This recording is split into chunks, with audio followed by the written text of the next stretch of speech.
saya akan menjelaskan tentang bimbingan kelompok. Bimbingan kelompok adalah suatu bantuan kepada kelompok-kelompok kecil yang terdiri dari 2 sampai 10 orang atau peserta didik agar mereka mampu melakukan pencegahan masalah, pemeliharaan nilai-nilai, dan pengembangan keterampilan-keterampilan hidup yang dibutuhkan. Tujuan dari bimbingan kelompok ini adalah agar peserta didik atau konseli mampu mengemukakan pendapatnya. Selanjutnya yaitu tahap-tahap bimbingan kelompok. Yang pertama adalah tahap awal atau tahap pembukaan. Dalam tahap awal ini, peserta didik melakukan pengenalan sesama anggota kelompok. Setelah itu, mereka melakukan pemimpin kelompok menjelaskan tentang pengertian bimbingan kelompok, asas-asas kelompok, dan lain sebagainya. Selanjutnya yaitu yang kedua yaitu topik peralihan. Topik peralihan ini yaitu tentang permainan, adanya permainan, agar dalam bimbingan kelompok ini tidak jenuh peserta didiknya dan meningkatkan keakraban. Selanjutnya yaitu tahap inti. Tahap inti ini biasanya untuk mengumumkan masalah, pemilihan masalah atau topik, dan pembahasan masalah. Selanjutnya yaitu tahap terakhir yaitu tahap pengakhiran. Tahap pengakhiran itu tahap yang berisi kesan dan pesan tentang bimbingan kelompok ini. Terus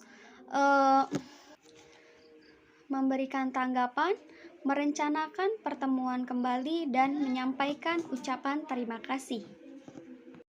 Selanjutnya yaitu teknik bimbingan kelompok. Yang pertama adalah pemberian informasi atau disebut juga dengan metode ceramah.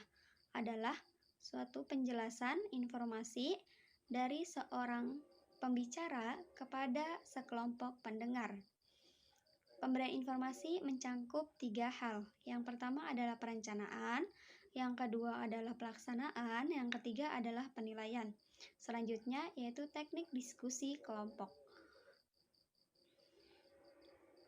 Teknik diskusi kelompok ini adalah percakapan antara 2 sampai 10 orang dengan tujuan untuk memecahkan masalah atau membantu mengatasi persoalan. Yang ketiga adalah teknik pemecahan masalah, yaitu suatu proses kreatif di mana individu menilai perubahan yang ada pada dirinya dan keluarganya dan membuat pilihan-pilihan baru, keputusan-keputusan, serta penyesuaian yang selaras dengan tujuan dan nilai hidupnya. Selanjutnya yang keempat adalah teknik permainan peran. Teknik permainan peran ini bersifat sandiwara atau tipuan-tipuan. Yang kelima adalah teknik permainan simulasi.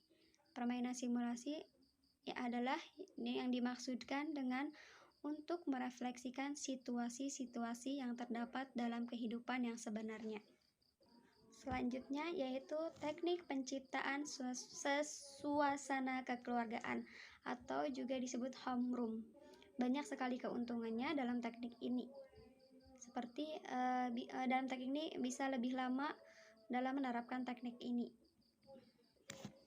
Selanjutnya yaitu komponen bimbingan kelompok. Yang pertama adalah pemimpin kelompok. Pemimpin kelompok adalah seseorang yang mengatur berjalannya acara bimbingan kelompok ini. Terus yang kedua adalah anggota kelompok. Anggota kelompok adalah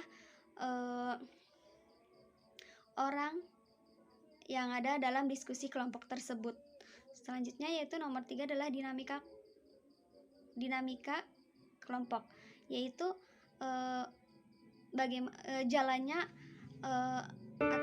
jalannya proses bimbingan kelompok.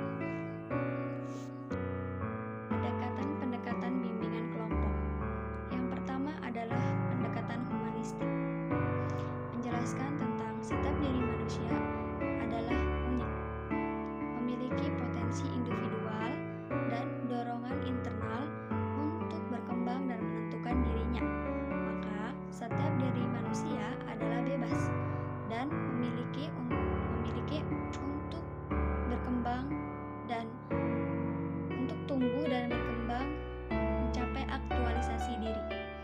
Yang kedua adalah pendekatan psikoanalisis. Psikoanalisis yaitu tentang kepribadian manusia, yaitu tentang id, ego, dan superego. Selanjutnya adalah pendekatan Gestalt yang difokuskan pada kesadaran. Sasaran utama pendekatan Gestalt adalah pencapaian kesadaran. Terus selanjutnya adalah pendekatan realitas, yaitu difokuskan pada tingkah laku sekarang, bukan masa lalu atau masa depan, dan juga difokuskan untuk tanggung jawab.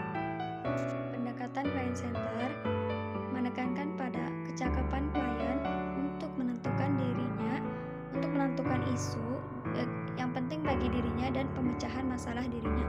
Pada Client Center ini mementingkan diri seseorang atau pribadi seseorang. Itu juga yaitu tentang konsep Client Center ini tentang konsep diri. Pendekatan behavioristik tentang konsep diri. Pendekatan behavioristik yaitu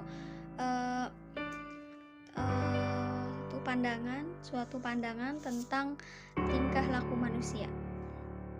Mungkin itu saja yang dapat saya sampaikan. Kurang lebihnya mohon maaf. Wassalamualaikum warahmatullahi wabarakatuh.